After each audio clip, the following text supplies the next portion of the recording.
ನನ್ನ ನೆಚ್ಚಿನ ಕೃಷಿ ಬಾಂಧವರೇ, ಹಾಬಿ ಗಾರ್ಡನಿಂಗ್ ಅಂಡ್ ಕಲೆಕ್ಷನ್ ಈ ಚಾನಲ್ ನನಗೆ ಮಗದೊಮ್ಮೆ ಸ್ವಾಗತ ಬಯಸ್ತಿದ್ದೇನೆ.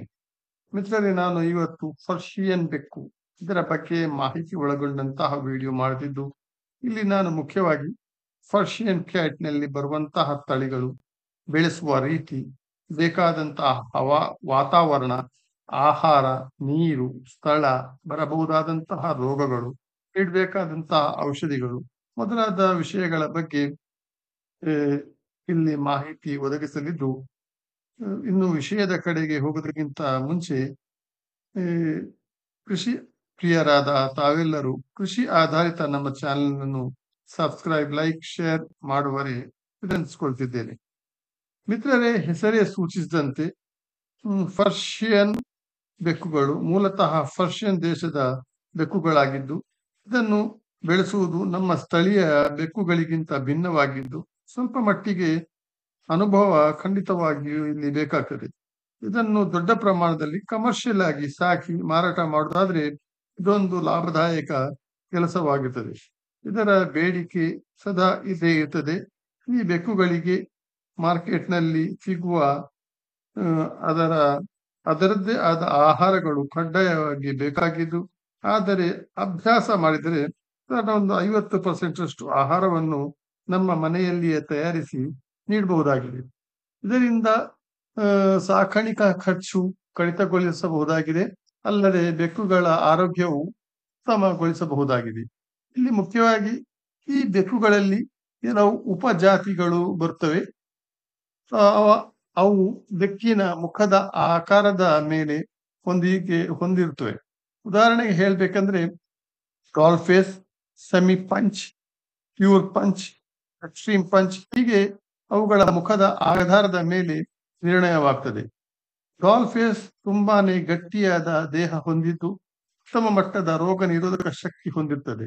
ನಮ್ಮ ನಾಟಿ ಬೆಕ್ಕುಗಳಿಗೆ ಸ್ವಲ್ಪ ಮಟ್ಟಿಗೆ ಹೋಲುತ್ತವೆ.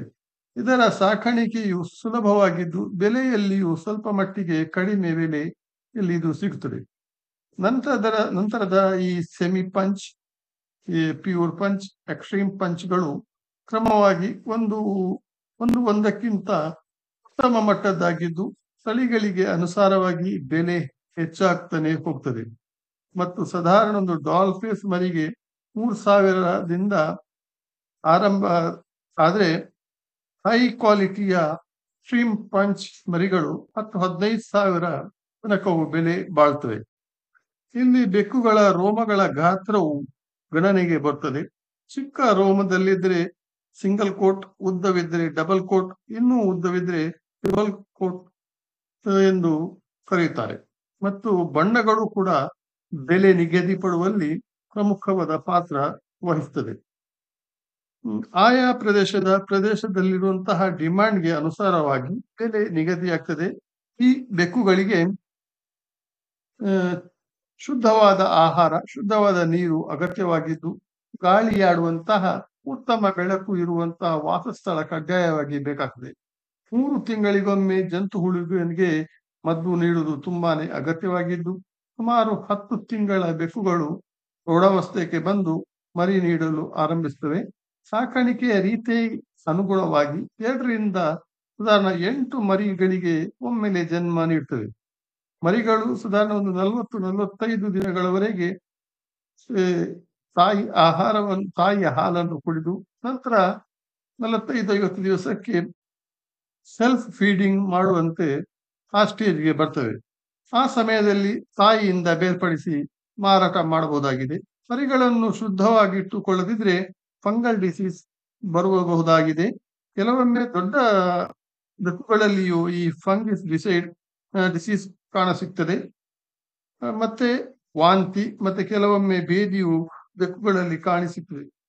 ಹೆಚ್ಚಿನ ಸಲ ಇವುಗಳು ನೈಸರ್ಗಿಕವಾಗಿ ಗುಣಮುಖವಾಗ್ತವೆ. ಇಲ್ಲವಾದಲ್ಲಿ ಪಶುವೈದ್ಯರನ್ನು ಭೇಟಿಯಾಗಬೇಕಾಗ್ತದೆ.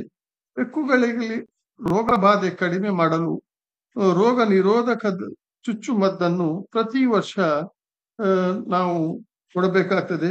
ಇದರಿಂದ ಬೆಕ್ಕುಗಳು ರೋಗ ಮುಕ್ತವಾಗಿ ಈ ಸಾಕಾಣಿಕೆ ಮಾಡಬಹುದಾಗಿದೆ. ಇದು ಪರ್ಷಿಯನ್ ಕ್ಯಾಟ್ ಬಗ್ಗೆ ಒಂದು ಸಂಕ್ಷಿಪ್ತವಾದ ಮಾಹಿತಿಯಾಗಿದ್ದು, ನಿಮಗೆ ಇನ್ನು ಹೆಚ್ಚಿನ ಮಾಹಿತಿ ಬೇಕಾದಲ್ಲಿ ಅಥವಾ ಇದರಲ್ಲಿ ಏನಾದರೂ ಸಂದೇಹವಿದ್ದಲ್ಲಿ ಕಮೆಂಟ್ಸ್ ಮಾಡಿ ತಿಳಿಸಿದರೆ ಖಂಡಿತವಾಗಿಯೂ ಸಮಗ್ರವಾದ ಮಾಹಿತಿಯನ್ನು ಕೊಡಲು ನಾವು ಪ್ರಯತ್ನಿಸುತ್ತೇವೆ. ಈ ವಿಡಿಯೋ ಆಲಿಸಿದ್ದಕ್ಕೆ ತುಂಬಾನೇ ಧನ್ಯವಾದಗಳು. Thank you very much.